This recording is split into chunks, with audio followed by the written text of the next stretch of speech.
Dada, çöçek anlayma. Mən çöçek etibə. Boludu balam, boludu. Mən sanaçı hazırlam dilalet çöçeklerini koyup beray ya.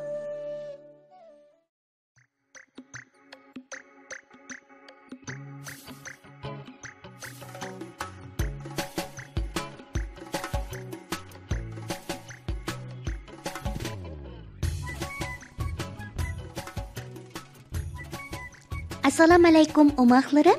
Kechlikinglar xayrlik bo'lsin. Bugun men sizlarga Shahzoda bilan Alvasti degan cho'chakni aytib beraman. Anisa quloq silib anglanglar, ha?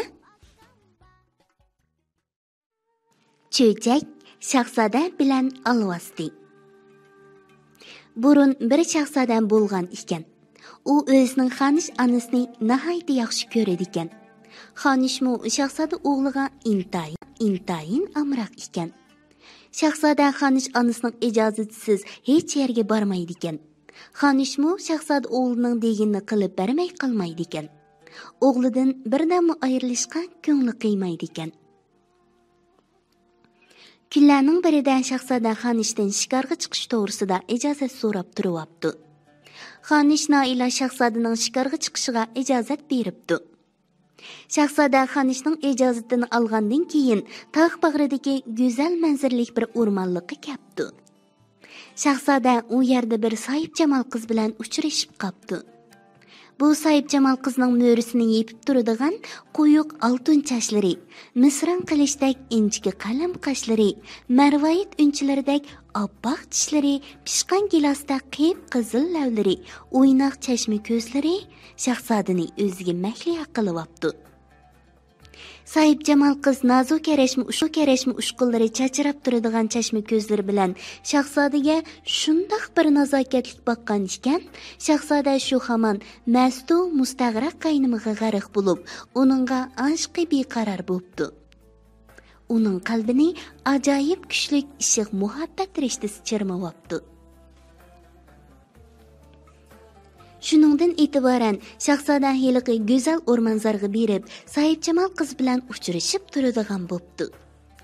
Bir kuni shahzoda va'dalashgan qarorda o'rmonzorlikka yetib kelib qarog'udek bo'lsa, Soyib Jamol qiz bir buloq bo'yida quyuq soy tashlab turgan Majnuntolga yo'langunicha ko'zini buloqdan uzmay g'am xus qo'ynimiga petib o'ltirgudek.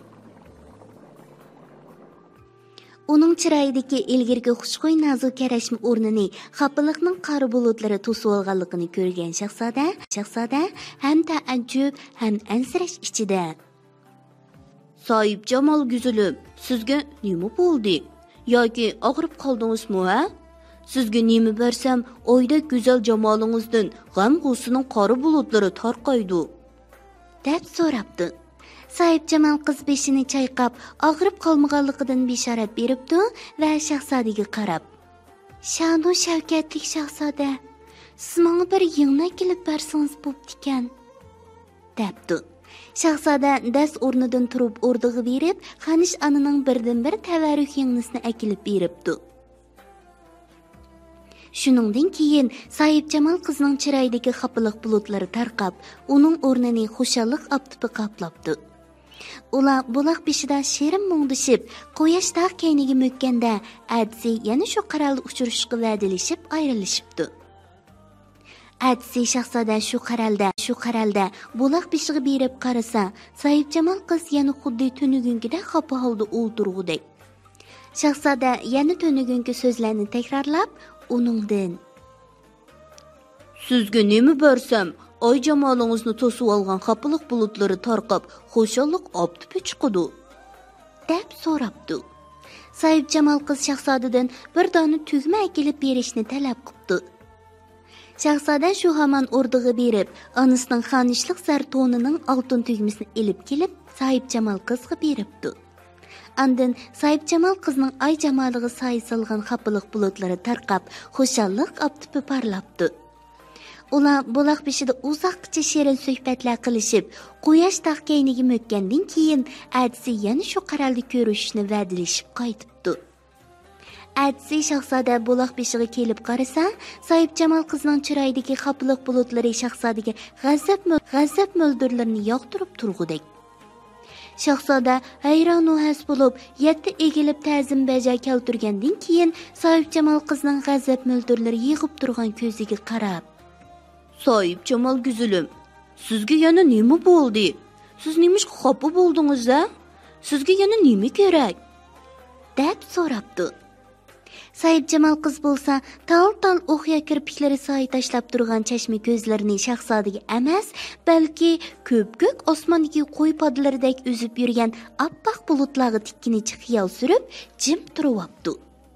Bu chaqda Shahzoda betaqat bo'lib, "Soyib Jamol güzülüm, sizga o'sha oppoq bulutdek to'p-to'p qo'y podlari akilib sovg'a qilaymi ya?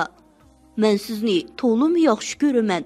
Faqat sizning o'sha oy jamolingizdan xopiliq bulutlarni tarqitib etib, xushxuy, nazokatli kulki optipini ko'rishga mumkin bo'ldiganlar bo'lsa, siz mayli nimani talab qilsangiz, talabingizni bajo keltirishga tayyorman."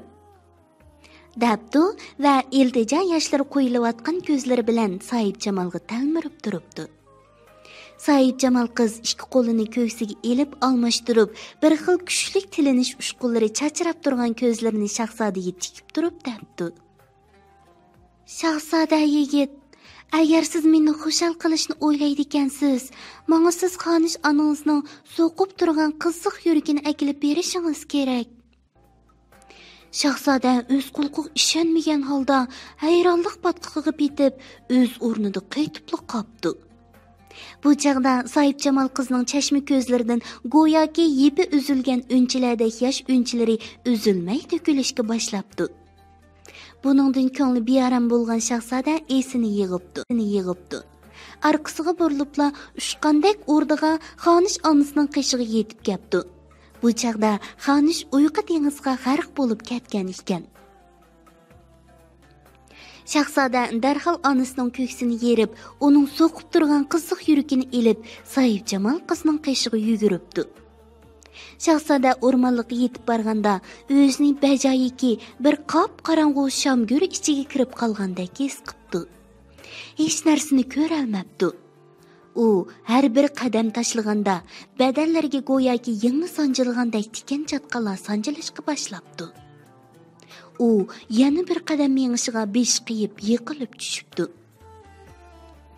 Bu chaqda uning qo'lidagi onasining yuragidan shundoq bir nido keldi. "O'g'lim, yiqilib tushdingmi? Bir yering qattiq og'rib ketdimi, o'g'lim? Men hammani ko'rib turdim. Sen Alvastining qo'liga tushib qopsan. Sen bergan yengni u badaningga sonchidi, o'g'lim. Sen xushal qilmoqchi bo'lgan bu Soyib Jamol qiz surtidagi Alvasti seningmi yuragingni kavob qilib yesa, ondan birdamli xushal bo'lib, xunukchira ichildiganligini tushunamsan, o'g'lim, ha? Sen endi kechikding. Hay, aqlsiz o'g'lim, endi kechikding." Ananing yuragidan chiqqan bu sadodan tog'lar titrab, osmonda kuchli chaqmoq chaqilibdi. Shahzoda chaqmoq yo'riqida Soyib Jamol qizni o'zi sovg'a qilib bergan yengnini, nayza tugmini qalqon qilib, ajdahodek og'zini echib, tishlarini yingaytib o'ziga qarab kelayotganligini ko'ribdi. Bu chaqda Shahzoda Soyib Jamol qiz tarafga qarab intilishiga, Xonish onasining yuragi uning qo'lidan yulqinib chiqibdi-da, kuchlik yalqonga aylanib, Soyib Jamol qizning qo'lidagi nayza qalqonni eritib tashlab, Soyib Jamol qizni tutunga aylantirib yetibdi. Shahzodaning put-qo'li bo'shib, ko'ziga qorong'ulik tiqilib, ko'zni qayta ocha olmabdi.